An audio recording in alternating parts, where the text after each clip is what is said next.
Okay, then the final account is called the cash flow. Let's jump in and have a look. So in this little mini session, we need to understand how do businesses forecast the amount of cash they have. What do we use the cash flow for? And then ultimately, we need to be able to create the cash flow and evaluate them. So we're going to use that cash flow to try and improve the performance of the business. Let's have a look. Right, it seems a strange analogy, but the idea is that you see this in loads of textbooks and websites. To have a bath, you have to have a certain amount of water in the bath, don't you? And the water comes from the taps. Now, the idea is you want to turn the taps up and fill the bath up, but not so much that the bath overflows. Well, a business is like this, that for the business to run, you've got to have enough cash. The cash represents, or the water represents the cash. And all of the time in the business, you've got money flowing into the business. Unlike a bath, though, the business has money flowing out of it all the time too. In a bath you can put the plug in, but in a business you can't. Money is going to constantly flow out of the business too. Now, for the bath to work, you've got to maintain a certain level of water. Same for business. When there's money flowing in, we call that cash inflow. When there's money flowing out, we call that cash outflow. But you've got to have enough water in the business. You've got to have enough cash in the business for that business to run. Okay? So money that's incoming is cash inflow. Expenditure, think of that word spend, is cash outflow. Okay? And these two things are happening simultaneously all of the time in business. Now, there's loads of examples of money that goes out. You buy your stock, you pay your staff, you repay your loans, you pay the rent, you repay the mortgage. That's money going out of the business. Money coming in is usually sales revenue, money from selling your goods. But any other source of finance that's going to result in money coming into your business, we would call that a cash inflow. Now, what we have here is a cash flow forecast.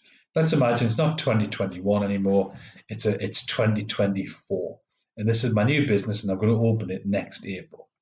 Now, what I'm trying to do here each month is to figure out how much money is coming in and going out of the business. That's the forecast part of it, isn't it? Now, it looks really complicated, but actually, it's just two large additions and a little bit of subtraction here, right? That's 99% of this. So in my business here, I've got, I'm going to get a bank loan for 20 grand and I'm going to put £10,000 worth of share capital, money from selling shares in. Okay. I think in my opening month, I'm going to make £8,000. And if you add all of them together, that gives me my total cash inflow.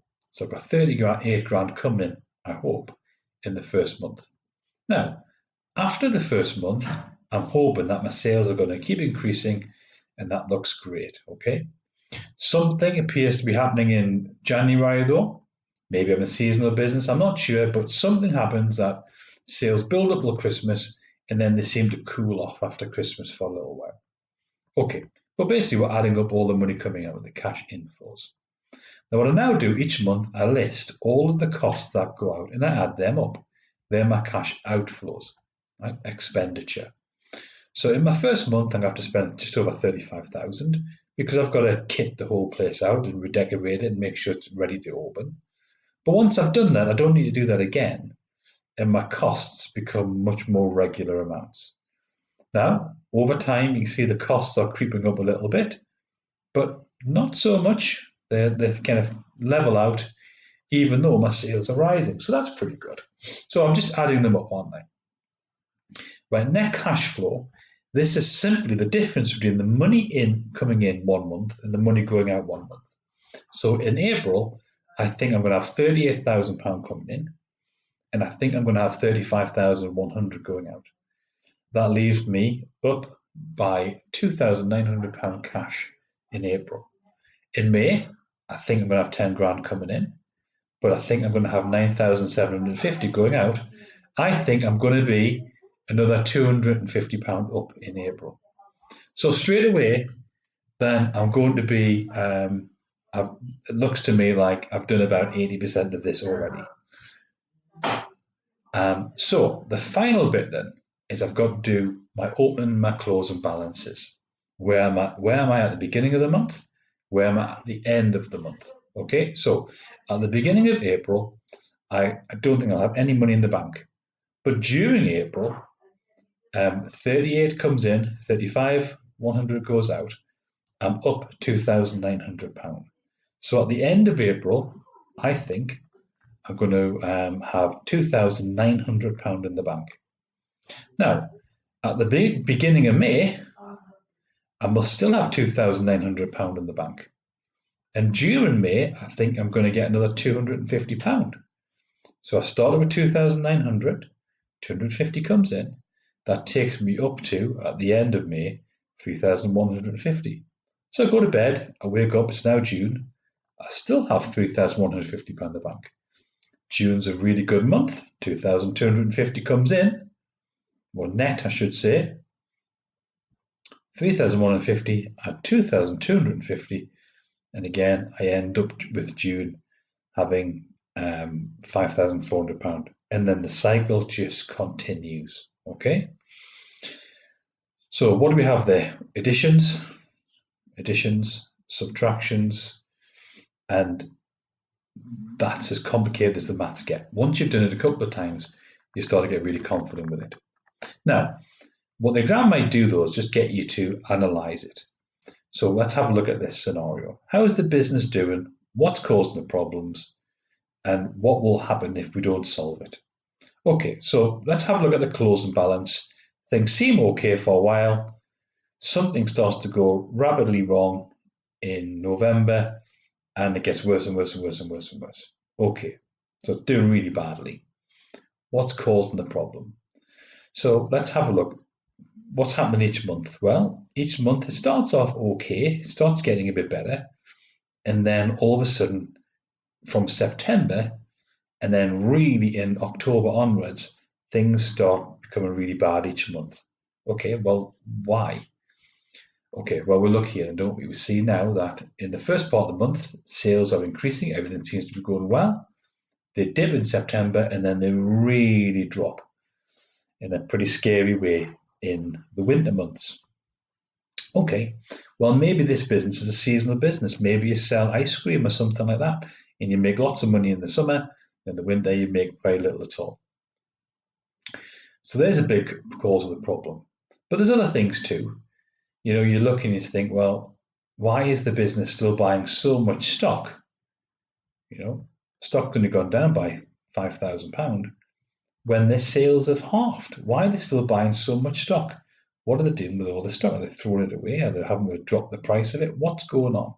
So it seems to me what's causing the problem is they have a massive decrease in sales during the winter months, but they don't reduce their costs enough to compensate for that. So what will happen if this proves correct? Because remember, we're trying to predict. This is a forecast. If I don't do anything now, this is what I think is going to happen. Well, look, we're not going to have enough money to meet our costs, are we? We're not going to pay our staff on time. We're not going to be able to afford new supplies. We're not going to be able to pay the bank back for the money that we borrowed from it. And eventually, after all of those things happen, the business will go bust. The business will go bankrupt. And it's okay putting in an account saying, oh, we're going to pay £2,000 rent in January. Well, where's that money coming from? We don't have any money. Oh, I'm going to pay my staff £1,500 wages in November. But where's that money coming from? We don't have any. So long before we get to this point here, before we become bankrupt, we're going to have loads and loads of problems when we can't pay wages, when we can't repay the bank, when we can't pay the landlord the rent. These are going to quickly build up on the problems. So how can you put things right? You know, well, ultimately, you've got to try and reduce your costs. Can you negotiate cheaper rent? Can you buy less stock or negotiate cheaper deals with the suppliers? Maybe can we spread that loan out over more years so the number comes down? Do we really need so many staff when it's quiet during the winter months? And maybe could we borrow some money to tide us through 2 or 3 months? Ultimately here though, if we jump back into this story, the big problem is we need to solve this winter issue. So if we're a seasonal business, when it gets to the quiet season, what else can we do? Think of like a garden centre. In the plants, they all die at the end of the summer.